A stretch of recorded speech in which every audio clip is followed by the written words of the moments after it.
Meghalaya police कह रही है कि आपकी बेटी ने कुछ लड़कों के साथ षड्यंत्र करके राजा की हत्या की। वो गलत बोल रही है। क्यों? वो इसलिए गलत बोल रही है क्योंकि वहाँ की पुलिस फंस रही है।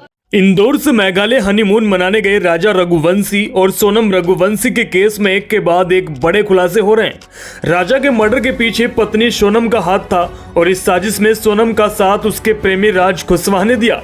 मगर इंदौर से लगभग 2000 किलोमीटर दूर शिलोंग में सोनम ने इस हत्याकांड को कैसे अंजाम दिया, जानेंगे इस वीडियो में। दोस्तों, सोनम और राजा के परिवार की मुलाकात रघुवंशी ऐप के जरिए हुई थी।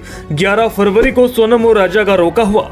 इसके बाद ही सोनम ने राजा को मारने का प्लान बना लिया था। सोनम ने प्रेमी राज खुशवाह के साथ मिलकर साजिश रची कि लूटपाट के बहाने राजा का कत्ल कर देंगे और जब मैं विधवा हो जाऊंगी तो तुम मुझसे शादी कर लेना।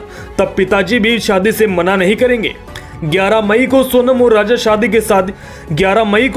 राजा शादी के बंधन में बंध गए।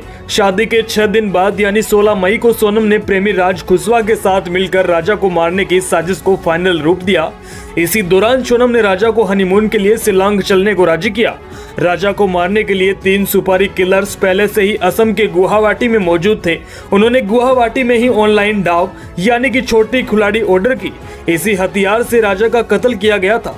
जब सोनम और राजा शिलांग पहुंचे तो सोनम ने उन्हें लोकेशन भेजी और आरोपी भी दोनों से महज 1 किलोमीटर दूर होटल में ठहरे थे। सोनम ने 20 लाख रुपए देने का वादा किया। आरोपियों ने पुलिस को बताया कि 23 मई को फोटोशूट के बहाने सोनम पति राजा को कोरसा इलाके में मौजूद पहाड़ी पर ले गई। सोनम जानबूझकर थकने का बहाना करके पीछे चलने लगी।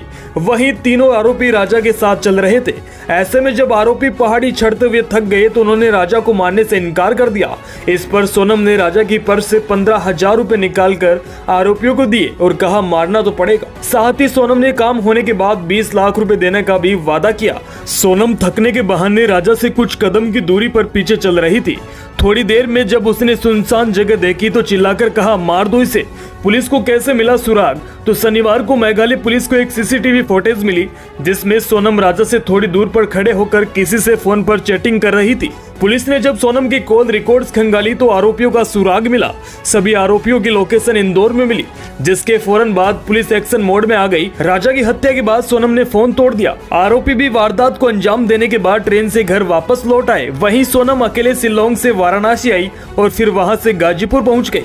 पुलिस की पूछताछ में पता चला कि सोनम बनारस के रास्ते नेपाल भागने की फिराक में थी।